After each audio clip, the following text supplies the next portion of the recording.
संतगण हमारे क्रिस्तीय जीवन और क्रिस्तीय विश्वास में अहम स्थान पाते हैं। हमारे भारत देश में भी बहुत सारे संत हमारे लिए प्राप्त हुए हैं।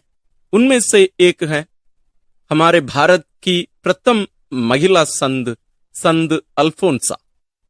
और संतों के जीवन केवल नहीं बल्कि उनके जीवन से जुड़े स्थान भी विशेष महत्व रखते हैं। लोग वहां जाकर तीर्थ यात्रा करते हैं और उन जगहों से पवित्रता का अनुभव, उन संतों के जो वस्तुएं, उनके कपड़े या कहीं कहीं उनकी हड्डियों को भी वहां रिलिक्स के रूप में पाकर उनको स्पर्श करके उनके विशेष अनुभव करते हैं, मानो वो संत आज भी वहां जीवित हैं। यही अनुभव मुझे भी होता है।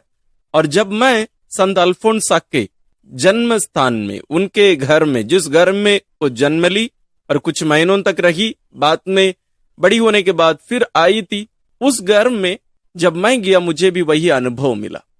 तो आज की इस वीडियो में हम संत अल्फोंसा के जन्म स्थान, उनके घर को हम देखेंगे और उसमें हम एक प्रकार से आपको व्यक्तिगत रूप से वहां जाने का एक अनुभव मैं देने की कोशिश करूंगा। ये सब वीडियोस आप जो देखेंगे ये सब स्वयं मेरे द्वारा लिए गए। मैं इस वर्ष मई माह में वहां गया हुआ था, मुझे विशेष अनुग्रह और आशीष भी जरूर प्राप्त हुए, इसलिए मुझे लगा है कि मुझे आप लोगों के साथ इसको शेयर करना चाहिए। इनके साथ साथ आने वाले दिनों में उनके जीवन से जुड़े अन्य सभी जगहों का भी मैं आप लोगों का तीर्थ यात्रा कराऊंगा, इसलिए इसके बाद उनके लिए भी इंतजार करिए। यदि कुछ दिन हो चुके हैं तो आप आज ही आप उनको भी देख पाएंगे, सबका लिंक आप डिस्क्रिप्शन में पाएंगे। तो आइए हम यात्रा शुरू करते हैं। अभी प्रश्न उठता है कि यह जगह कौन सा है। उनका घर जहां है उस जगह का, गांव का नाम है कुडमल्लूर। कुडमल्लूर आता है अरपुक्करा रीजन, एक कोट्टयम डिस्ट्रिक्ट के अंदर आता है और इसका धर्म प्रांत या डायसिस आता है चंगनाचेरी। इन बातों को ध्यान में रखिए। तो आइए हम अपनी यात्रा, तीर्थ यात्रा हम प्रारंभ करें। इसको हम देख सकते हैं, ये अभी का जगह है। जरूर उन दिनों में ऐसा जरूर नहीं रहा होगा। यह वास्तव में यहां बनाया हुआ छोटा सा चैपल है। यहां सर्वप्रथम अंदर जाते समय हम लेफ्ट साइड में देखते हैं संत अल्फोंसा के जीवन से जुड़े महत्वपूर्ण जो डेट्स हैं, घटनाओं का यहां वर्णन किया गया है। दोनों तरफ दो स्वर्गदूतों की प्रतिमा है, वो हमें स्वागत करते हैं। ये वास्तविकता का एक अनुभव हमें देते हैं। यहां तीर्थयात्रियों के आगमन के समय जब बड़े पैमाने में लोग आते हैं या विशेष दिनों में यहां पवित्र मिस्सा बलिदान जब होता है, वास्तव में हर दिन होता है, लेकिन ये विशेष दिनों के लिए इसको बनाया गया है। यह चैपल है, चैपल का अंदर का जो स्थान, अब हम वही जा रहे हैं। जैसे आपको ज्ञात होगा, संत अल्फोंसा रोमन कैथोलिक चर्च की एक सदस्य नहीं थी, बल्कि सीरो मलबार कैथोलिक चर्च की एक सदस्य थी। इसका फर्क क्या है? वास्तव में कैथोलिक चर्च केवल रोमन कैथोलिक चर्च नहीं है।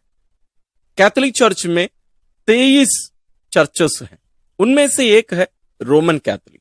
हमारे भारत देश में हम 3 ऐसे कैथोलिक चर्चेस देख सकते हैं। एक Roman Catholic, Syro Malabar, Syro Malankara.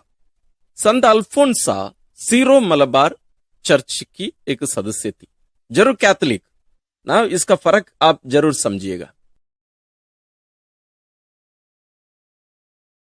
और सुंदर तरीके से बनाया हुआ दरवाजा भी, उसमें बनाए गए फूलों को भी हम देख सकते हैं। आइए, यह है वो पवित्र जगह। यहां हम देख सकते हैं लेफ्ट साइड में संत अल्फोंसा की एक प्रतिमा और उसके सामने, हम थोड़ी देर बाद में भी उसको देखेंगे, वो एक रिलिक है। और वेदी के ऊपर वहां हम देखेंगे यहां कोई पवित्र संदूक नहीं रखा गया है।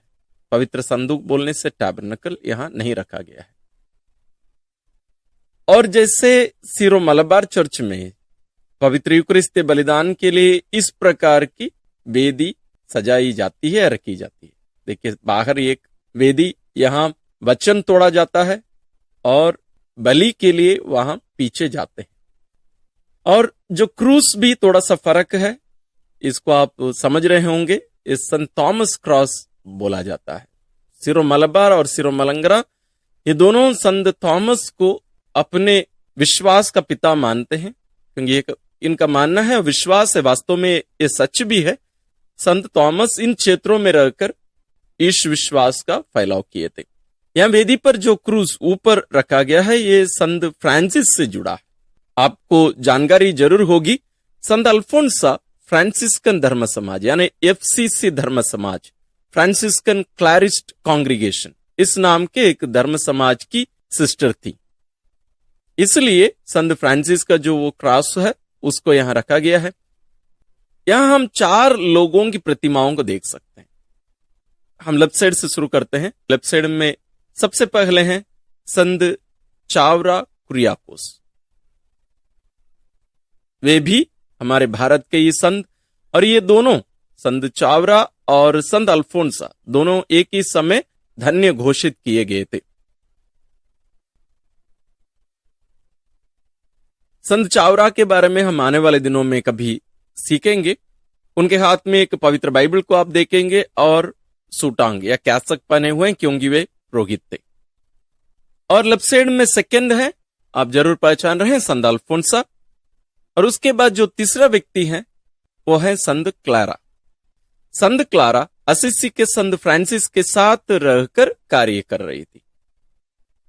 सिस्टर लोगों के लिए जो धर्म समाज प्रारंभ किया गया था, उस धर्म समाज का स्थापक जो है संत फ्रांसिस के साथ साथ संत क्लारा है। और उसके बाद में हम लास्ट राइट साइड में पहला जो है असिसी के संत फ्रांसिस। इस प्रकार हम चारों को देख सकते हैं।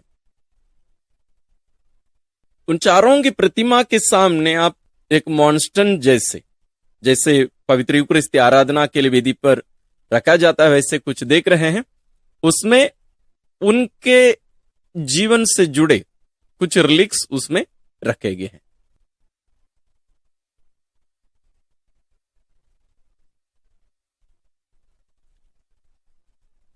ये दान पेटी, और उसके ऊपर हम देख रहे हैं, ये भी एक रिलिक है संत अल्फोंसा का, और ये उनके लाइफ साइज एक उनकी प्रतिमा संत अल्फोंसा की।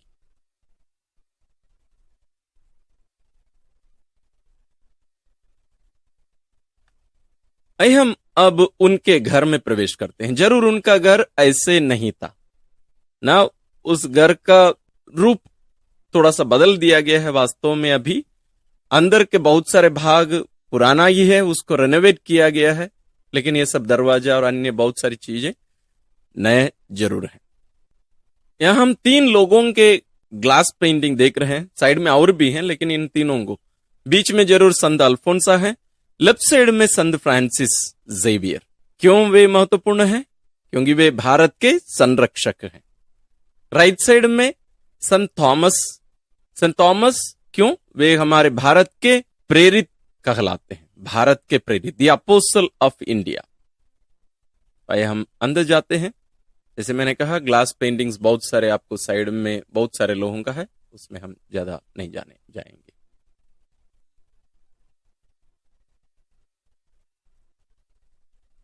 जैसे मैंने कहा, ये सब अभी नए रूप में बनाया गया है। चलिए हम प्रवेश करें, उनका वास्तविक घर है।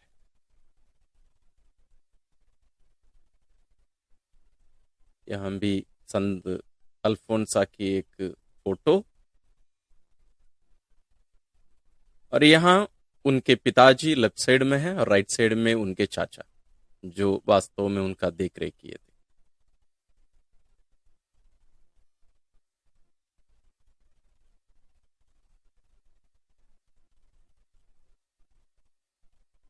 और यहां कुछ चीजों को मैं दिखाना चाहता हूं। असली में थोड़ा सा डार्क दिख रहा है, जरूर अंधेरा जैसे। ये लकड़ी का रूफ है ना, छत जो है लकड़ी का, वो पुराने जमाने में वैसे ही था। और वहां आप देखे पवित्र जल रखने का एक जगह, और ये उनका प्रवेश घर का। चलिए हम अंदर जाते हैं घर में। यहाँ एक छोटा सा कमरा हमें देखने को मिलेगा, जो पूरा वास्तव में वहां अंदर कोई लाइट नहीं है। और यहाँ नीचे आप देख सकते हैं, देखिए गोबर का फ्लोरिंग है, जैसे पुराने जमाने में हुआ करता था। ये वैसे ही रखे हैं, बहुत अच्छा किए। अंदर पूरा अंधेरा है तो हम कुछ देख नहीं सकते, तो केवल उनका एक फोटो वहां रखा हुआ है, अन्य कोई चीज अंदर नहीं है। चलिए हम आगे बढ़ते हैं, अगले कमरे में जाते हैं। एक विशेष जगह है, इसको ध्यान में रखिए। ये जो पलंग है, ये जो प्लास्टिक से ढककर रखा हुआ है, ये वो पलंग है जिसमें संत अल्फोंसा की माँ संत अल्फोंसा को जन्म दी। यहीं पर उनकी माँ सोती थी, इसी पलंग में। तो यह एक विशेष वस्तु है। जरूर पूरा घर विशेष है, लेकिन एक विशेष एक वस्तु अभी भी संभाल कर रखा गया है। आइए हम अगले कमरे में जाते हैं। जैसे आप देखेंगे, साउथ में थोड़ा सा उसका स्ट्रक्चर और उसका रूपरेखा सब थोड़ा सा अलग आज भी है, पहले भी वैसे ही हुआ करता था। अब हम करके पीछे तरफ बाहर हम आ रहे हैं, तो उतना ही उनका घर था पहले।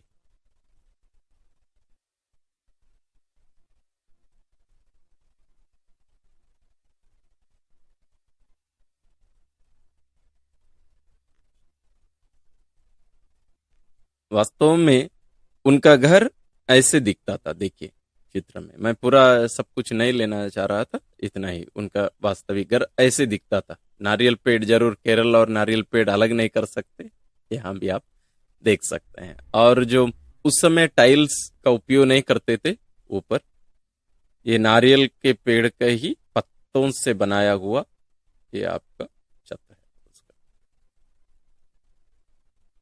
तो आइए हम तीसरे भाग में, आज के इन जगहों के तीसरे भाग में हम उनके जीवन स्वयं, जैसे मानो संत अल्फोंस स्वयं हमें बता रही हूं, वैसे ही यहां रखा गया है। जैसे आप अंग्रेजी में यहां देख सकते हैं, माई ओन होम। तो पहले उनका घर ऐसे दिखा करता था, अभी भी जैसे हमने उस फोटो में देखा।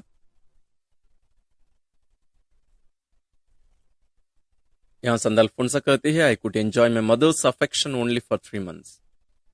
जैसे हम पहले ही देख चुके हैं, वो केवल 3 महीना उनकी माँ के साथ रही, क्योंकि उनकी माँ की मृत्यु हो जाती है। यह है माँ मरियम का चर्च है, जहां पर संत अल्फोंसा का बपतिस्मा हुआ था। इसको हम आने वाले दिनों में देखेंगे। और इस पवित्र कुंड को भी हम पहले, इसके पहले जो उनकी जीवनी का जो वीडियो बनाया था, उसमें भी मैं दिखाया था, उसको जरूर आप देखे होंगे, कल भी हम देखेंगे।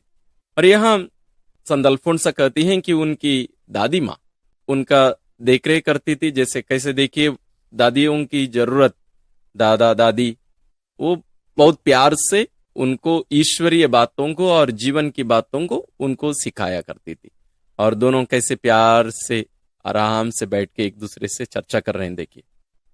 और उसके पीछे आप देख सकते हैं एक क्रूस और मोमबत्ती, ये सब घरों में पहले हुआ करता था। जरूर आज भी हम इन सबको देख सकते हैं। यहां हम देखते हैं संत अल्फोंसा हमें बताती है कैसे प्रभु यीशु पहली बार पवित्र यूकरिस्त के रूप में उनके शरीर में प्रवेश किए थे। प्रथम पवित्र कम्युनियन की घटना। यहां मैं एक टिप्पणी करना चाहूंगा। वास्तव में संत अल्फोंसा कभी भी नहीं कही कि मैं प्रभु यीशु की बेटी बनाई गई थी, नहीं, कभी नहीं कही, लेकिन ये गलत लिखे हैं।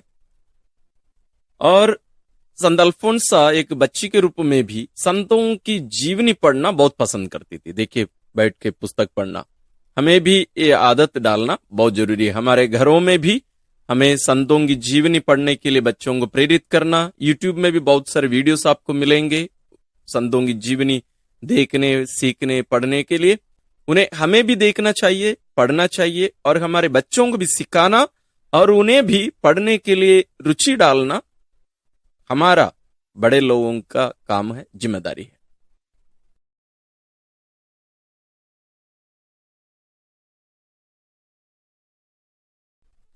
यहां एक विशेष घटना का वर्णन है। जैसे उनकी जीवनी में भी मैं बताया था, एक दिन स्कूल जाते समय उनका एक क्लास में ही पढ़ने वाला एक लड़का उनको नीचे गिरा देता है, और उनके साथ जाने वाली यानी संत अल्फोंसा की जो सहेली थी लक्ष्मी कुट्टी, वह बहुत गुस्सा की और वह चाह रही थी उन लोग जाकर कंप्लेन करें प्रिंसिपल के पास, लेकिन संत अल्फोंसा मना की और उस लड़के को क्षमा किए प्रभु के नाम में। उसका वर्णन यहां है। यह बताता है कि वो कितना क्षमा कर पाती थी, क्षमाशील, क्रिस्तीय जीवन का एक प्रकटीकरण। आप लोग सोच रहे होंगे कि कैसे इन लोग इस प्रकार का कपड़ा पहने हैं। हम देख रहे हैं लगभग 100 साल पहले की बातें, तो उस समय का पहनाव सब इसी प्रकार हुआ करता था।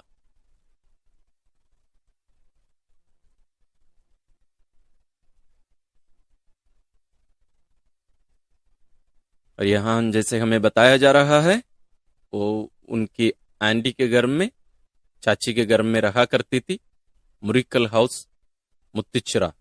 उसका भी हम वीडियोस आने वाले दिनों में जरूर देखेंगे। तो उनकी आंटी चाची कैसे उनको सिखाया करती थी, उसका वर्णन है यहां हमें बताया जा रहा है कि कैसे संत अल्फोंसा अपने परिवार के प्रियजनों को, अपने पापा और अन्य लोगों से विदाई लेकर धर्म संघीय जीवन जीने के लिए कॉन्वेंट जाती है। उसका वर्णन यहां है। उनके पापा के साथ वो जा रही है, उनका घर आपको याद जरूर होगा।